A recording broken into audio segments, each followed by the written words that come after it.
A few summers ago I went for a bike ride around midnight with a friend. We went our separate ways at the end of the evening and I had about 2 blocks to ride back by myself. Because of construction I had to ride on the sidewalk, but the streets were dead, but it wasn't a problem until right where I was about to turn left onto my street. There was this man walking by himself, maybe 40s, a little scruffy but not homeless. The sidewalk was narrow and I didn't want to freak him out, so when I got about 6 feet behind him I said, "Hey, behind you." And he turned around and gave me this super angry look. I turned down my street and he started to follow me, literally screaming about how I was a fucking cunt and he was going to kill me and all that. I live right off the corner and I didn't want him to figure that out, so I decided to do another loop around the block. That's not the scary part. The scary part is that when I looped back around and looked down the street I saw him standing on my fucking front stoop staring out at the street like the motherfucker knew I lived there. He saw me ride by again but he didn't say anything. I ended up going back to the friends, but my bike got stolen from the alleyway by the house 2 days later. Edit: the guy in question was definitely not actually homeless. We have a large population of mentally ill in that area, unfortunately, downtown of a medium-sized city, so if I didn't think the sidewalk was too narrow to pass otherwise I wouldn't have disturbed him. Half the scary part was that he looked pretty much completely normal for my area. That being said, I ended up texting my mom and she made the decision not to notify law enforcement until my bike was stolen. I spent that night at my friend's place, too shaken up to even think about going home. Every time I closed my eyes, I saw him standing on my front stoop, waiting. Watching. Like he had all the time in the world. The next morning, I finally went home, sticking to main roads and checking over my shoulder the entire way. My mom was already up, sipping her coffee like nothing had happened. When I told her the guy had been on our porch, she got quiet. I expected her to brush it off, but instead, she said, "That's weird." The motion light never came on. That sent a chill down my spine. Our porch light was set to turn on when anyone got close. If he'd been standing there, it should have lit up. Unless he had been there for a long time. Unless he had approached so slowly that the sensor never even registered his movement. Mom still didn't want to call the cops. "He's probably gone," she said. "No harm done." But I couldn't shake the feeling that it wasn't over. 2 nights later, my bike was stolen. At first, I thought it was just bad luck, our neighborhood wasn't exactly crime-free. But then I started noticing other weird things. Little things. The gate to our backyard, which we always kept latched, would be open in the morning. Our mailbox, usually stuffed with junk mail, would be completely empty some days, as if someone had rifled through it. And then there was the footprint. One evening, after a rare summer rain, I stepped onto our porch and saw it, a single wet footprint, perfectly outlined on the concrete. Barefoot. Too big to be mine. Too distinct to have been there for long. Mom finally called the cops after that.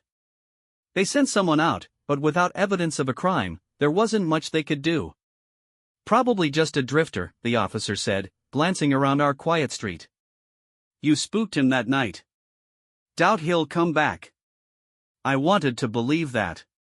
I really did. But sometimes, even now, when I'm home alone at night, I swear I hear something. A shuffle on the porch. A creak on the front steps. And every time I check the peephole, there's nothing there. Just the dark. Waiting. The footprint faded by morning, washed away by the lingering dampness in the air.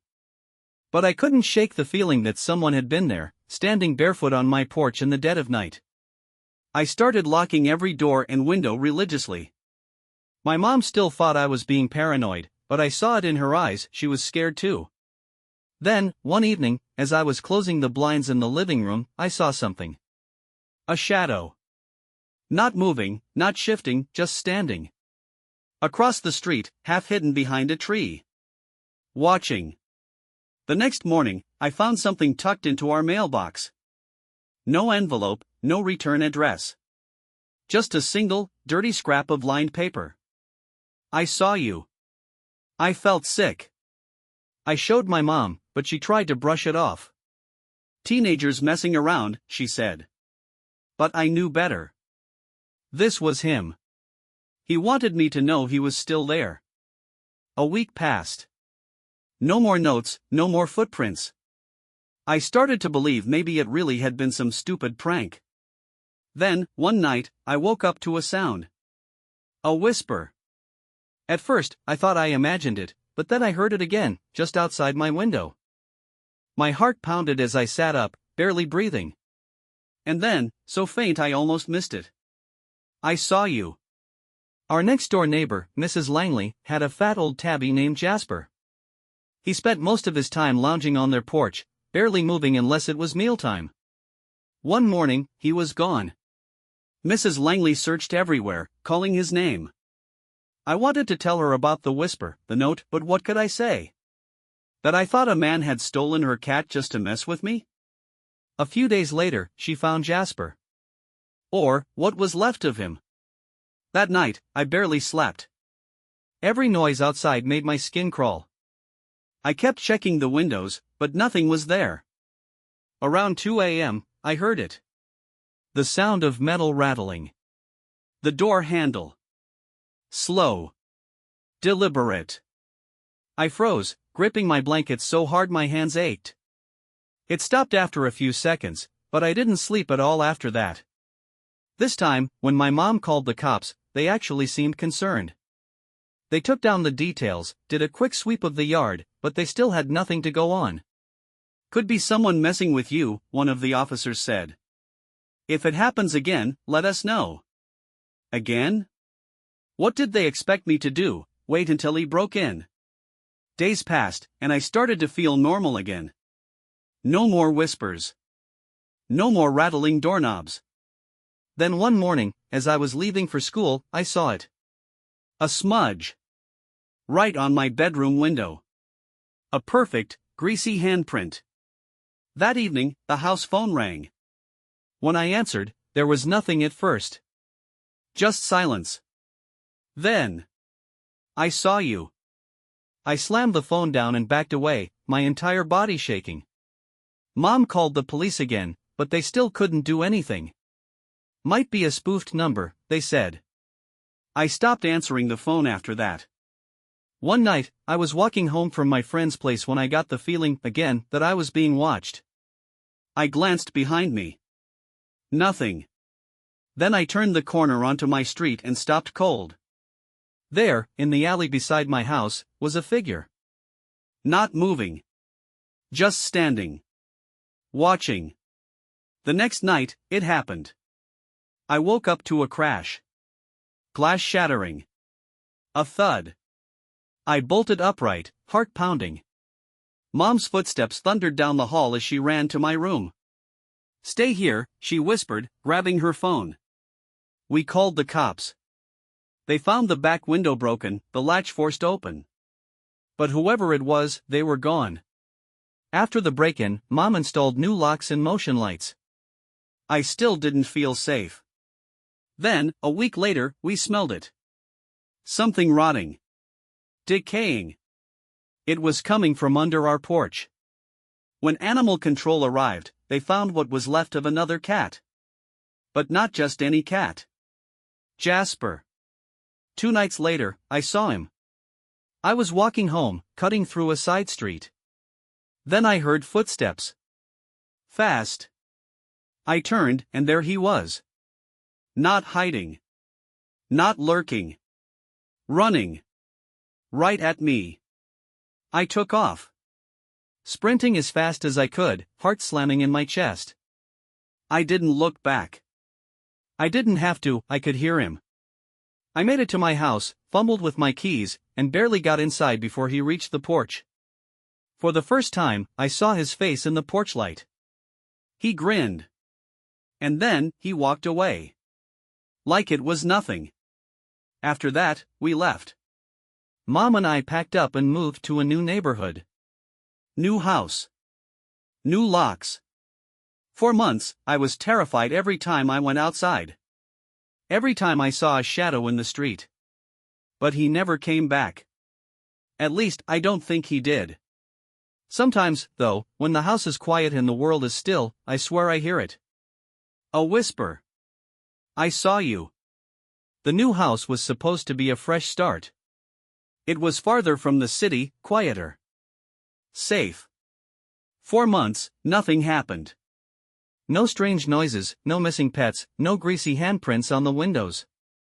I started to believe it was over, that I'd finally escaped him. But some fears don't fade. They settle, lingering in the back of your mind, waiting.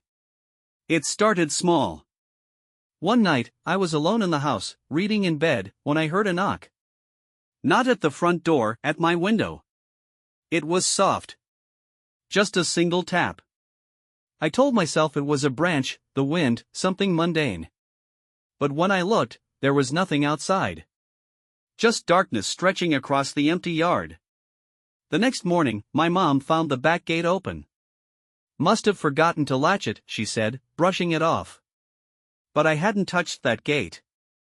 Neither had she. The call started again a week later. I never answered, but I didn't need to. The voicemails told me everything. At first, they were just static. A crackling silence that made my skin crawl. Then, one night, there was breathing. Slow. Heavy. Waiting.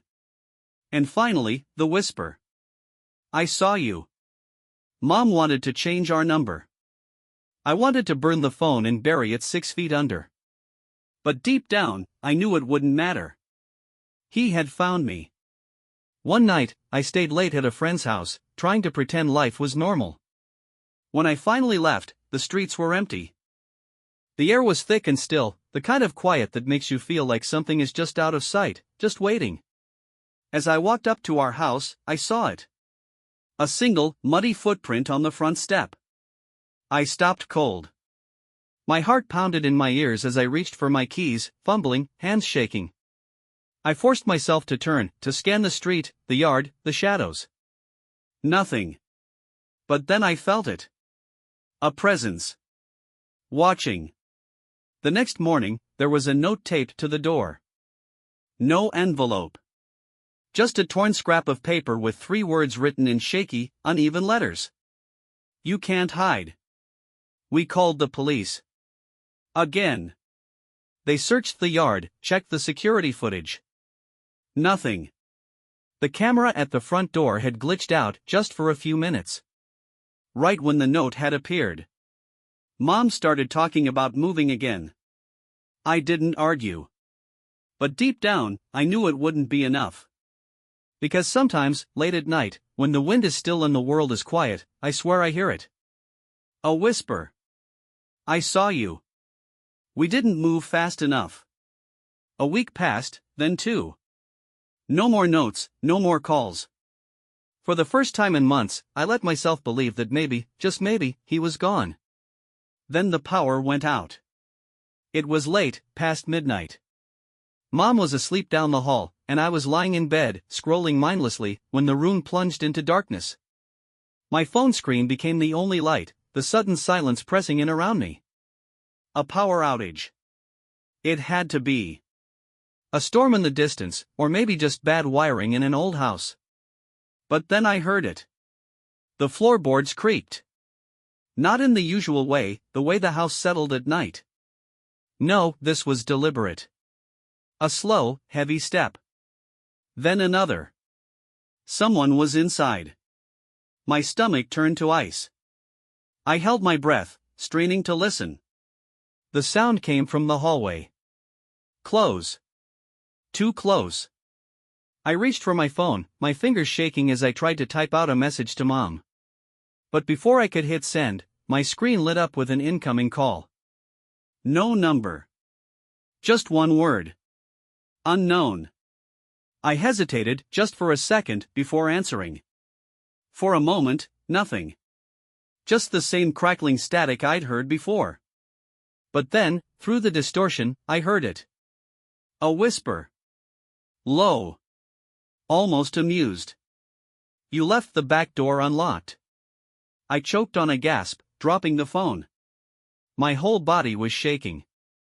I turned toward my bedroom door, my hand hovering over the knob, debating run to Mom's room or stay put. Then, footsteps. Faster now. Rushing. I grabbed the nearest thing, a lamp, and ripped open my door just as the footsteps reached it. The hallway was empty. My breath came in ragged gasps as I stumbled backward. The air was thick with something unseen, a wrongness that made my skin prickle. A shadow flickered at the edge of my vision. A shape, just at the end of the hallway. And then, just as quickly as it had come, it was gone. The power surged back on. The hallway flooded with light. The house was silent. I ran to Mom's room, my heart pounding. She was still asleep, peaceful, undisturbed. As if nothing had happened. As if he had never been here at all. But I knew better. Because when I turned back toward my room, I saw it. A single, muddy footprint. Right outside my door. And beneath it, another note. This time, just one word. Run. I didn't sleep. I sat on my bed with my back against the wall, clutching my phone with white-knuckled hands. Every sound made me flinch, the hum of the fridge, the wind against the window, my own heartbeat pounding in my ears. At some point, exhaustion won. My eyelids grew heavy, my body sagging. But just as sleep started to pull me under. A creak. Right outside my door. My breath caught in my throat. I forced myself to stay still, listening. Then, knock, knock. Not on the front door. Not on the window. On my bedroom door. I didn't move. Didn't breathe. A long silence stretched between me and whatever, was on the other side. Then the doorknob rattled. Hard. I scrambled backward, my hand slamming into my nightstand. My phone tumbled onto the floor, the screen lighting up. Unknown caller. The knock came again, harder this time. Then. Silence. For a long time, nothing. Just the sound of my own breathing, ragged and shallow. Finally, I moved. I slid off the bed, crawling toward my phone. My fingers brushed the screen just as the call ended. A new voicemail appeared. I hesitated, then pressed play. Static. Then breathing. Slow. Deep. And then, in a voice that sent ice down my spine. You should have run. A click. The message ended. My hands were shaking so hard I nearly dropped the phone. My brain screamed at me to move, to do something, wake up Mom, call the police, run. But then I saw it. The door. The lock was still in place. Still latched. But whoever knocked, whoever rattled the knob, had been inside the whole time.